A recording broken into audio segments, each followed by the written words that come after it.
La professionnalisation du sport en Côte d'Ivoire est toujours en marche.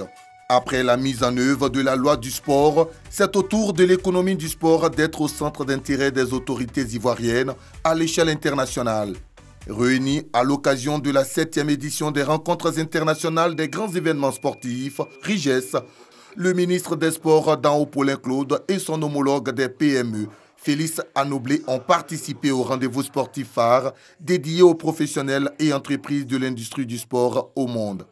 Au cours de ces rencontres, les marchés internationaux portant sur le Japon, le Proche et Moyen-Orient ont fait l'objet de débats et de partage d'expériences. Le sport est devenu aujourd'hui dans le monde une véritable industrie. Nous sommes venus, nous avons vu une rencontre riche qui a montré les expériences asiatiques, les expériences américaines et surtout l'expérience européenne dans le cadre de la préparation à la fois des Jeux Olympiques de 2020, les Jeux Olympiques de 2024 et surtout les Jeux Olympiques aux États-Unis en 2028. C'est pour montrer que cette économie du sport en construction doit apporter une part très importante à la constitution des produits intérieurs bruts de nos pays. Des échanges fructueux qui ont retenu l'attention du ministre Anoblé, dont l'objet de la présence est l'implication véritable des PME ivoiriennes dans l'organisation des grands événements sportifs en Côte d'Ivoire et à l'international.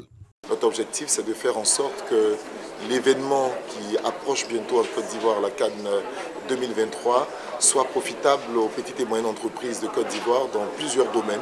S'inspirant du modèle occidental, les ministres Anoblé et Dao souhaitent profiter de l'organisation de la CAN 2023 en Côte d'Ivoire pour booster l'économie locale portée par des PME dynamiques et compétitives. En marche de cette table ronde, les deux émissaires du gouvernement ont co-animé un panel autour des opportunités d'affaires en Côte d'Ivoire. Durant une demi-heure, ils ont relevé les avancées significatives du gouvernement ivoirien dans la réalisation des infrastructures sportives. Cette journée sportive s'est achevée par une rencontre B2B entre les experts du réseau Business France et les délégations étrangères.